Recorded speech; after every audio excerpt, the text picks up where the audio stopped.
એટલે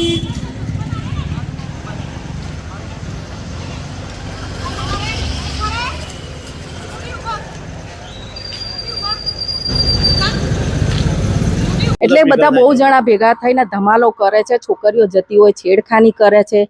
એટલા માટે અમારે પોલીસ પ્રોટેક્શન જોઈએ છે કે એથી બે અહીંયા બેસે અને પેટ્રોલિંગ કરે ને જોવે કે ભાઈ હવે કોને કોને અમારી વાત ભીડવી, કે ઓળખતા ના હોય કે જાણતા ના હોય। રાતે જ આ કિસ્સો થયો, કોણ છે કોણ નહીં અમને ખબર નથી, રાતનો સમય હતો, પણ એટલી બધી મારામારી થઈ છે કે જેથી બધા ઘર રોડ ઉપરથી બધા ભાગી ગયા। 3 પોલીસવાળાની ગાડી આવી, એટલા બધા પોલીસ સાહેબ હતા, છતાં એ માણસ એમને ગાંઠતા નહોતા, તો પછી અમારી શું એ છે?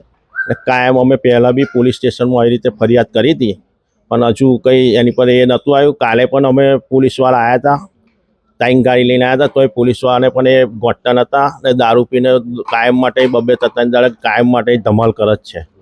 રોજનું લાગી ગયું છે દારૂ પીને, અને રાતે 12 વાગ્યા પછી કેકો કાપે છે ને બધું ધમાલ કરે છે અહીં, પણ કોઈ આવતું નહીં પેટ્રોલિંગ।